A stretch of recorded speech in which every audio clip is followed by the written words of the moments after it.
It was with this profound passion and buildup of meaning that I had felt throughout my entire life that I expressed in a single statement the deep experiential reality that I felt the presence of God had been in my life, despite anything the professor was saying about the Bible.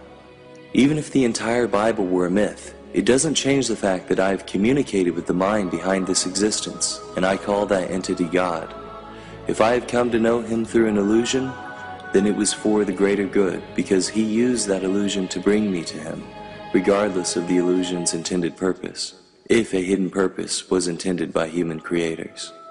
The professor's only response to this deeply meaningful personal statement of faith was, "That is a very profound and beautifully worded statement." No one had ever responded to my statements of faith this way. All my life I had experienced one of two extremes. Either people completely agreed with my statement and shared their own love and experience of God with me, or people completely disregarded my statement, called it rubbish, and called me delusional. In a single stroke, the professor had simultaneously given my faith sincere respect and negated its intended power. That is a very profound and beautifully worded statement, but maybe that is all it was. I suddenly faced the possibility that the beauty I saw in the Christian religion and my perception of God was just beauty, like carefully crafted art or carefully crafted words. Maybe beauty was all it was, like a poem or a story that was deeply touching, but not true. The professor was able to show respect for the power of my beliefs without actually believing them himself. This response was both new and deeply troubling to me. But I soldiered on. I knew God was real, and that he would save me from even the most troubling realizations. I know that even if I end up fallen and burning in the fire you speak of, God will lift me up. The professor responded, still trying to discourage me from my conversation with him. But Chris, that is exactly the kind of faith that may well disintegrate as you search on. Your entire universe of perceptions and values could be upended. But, I retorted, going on anyways is exactly what faith is all about. Also, unlike the professor, I knew that going on with the conversation was all I had anymore. If I turned back, I would only be returning to my increasingly troubled and hollow church life and waning connection with God. This conversation had become my only lifeline to connecting with that passion anymore. It was the only way for me to see God's face again. I would not stop. I had no choice. This conversation was the only way for me to see God's will anymore. And so the professor finally gave in, fully and completely, to my request for him to tell me what he really thought about God.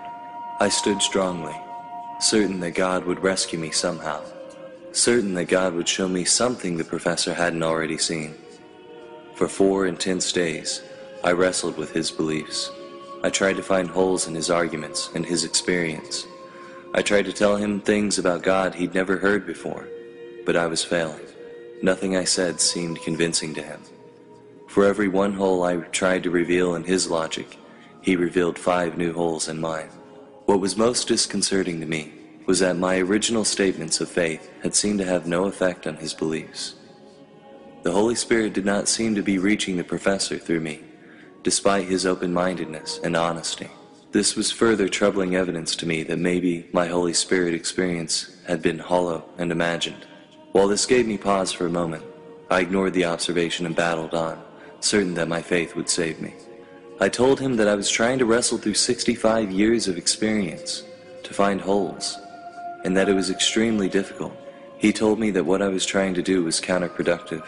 He said that, given the fact that he was clearly more educated and experienced with these issues, I needed to sit back, relax, and take notes.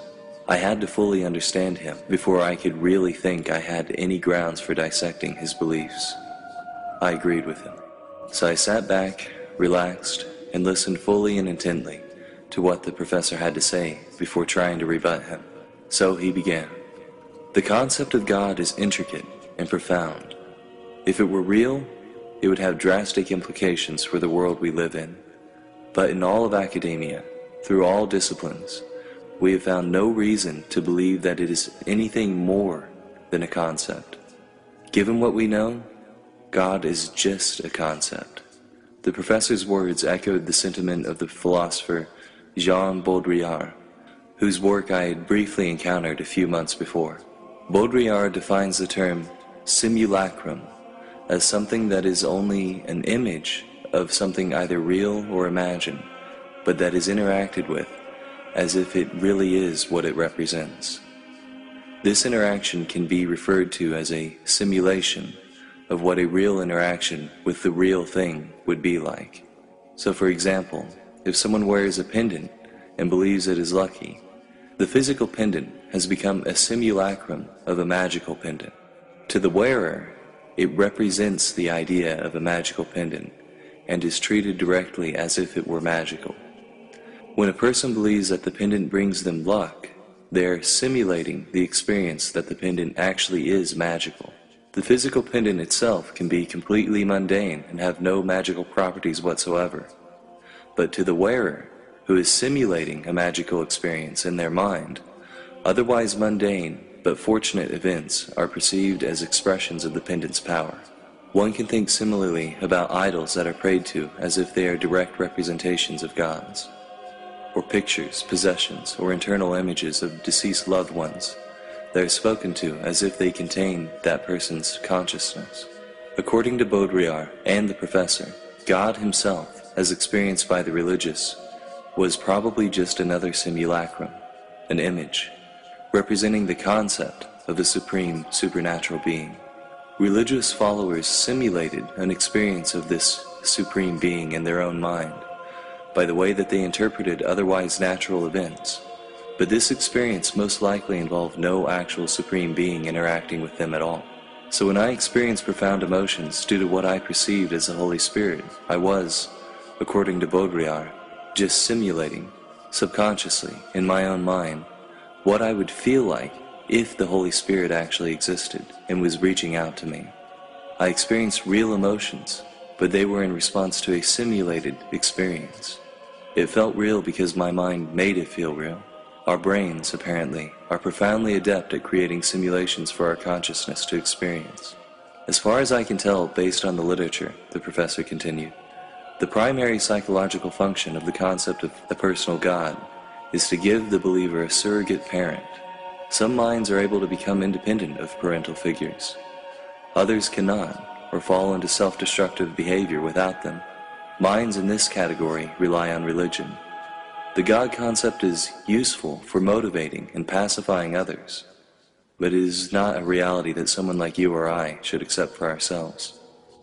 While I wouldn't just accept these hypotheses uncritically without checking into them myself, I was seriously taken aback by this line of reasoning. I'd never thought much about the possibility that psychology could explain my experience of God. Now that the professor had pointed out the relevance of psychology, this line of reasoning was so obvious to me that it was devastating. Was the voice of God I'd heard my whole life simply my own voice? Was my own mind behind all these profound statements? Was my own mind the subconscious force that had guided me through this conversation? Was every image and voice I'd seen or heard the result of my own imagination and reasoning rather than just some of them? Was my relationship with God suddenly failing because the simulation was breaking down? Were all the God concepts just illusions? These possibilities were both frightening and devastating, but I would not give up this easily. I still had so many other reasons to believe in God. Didn't I?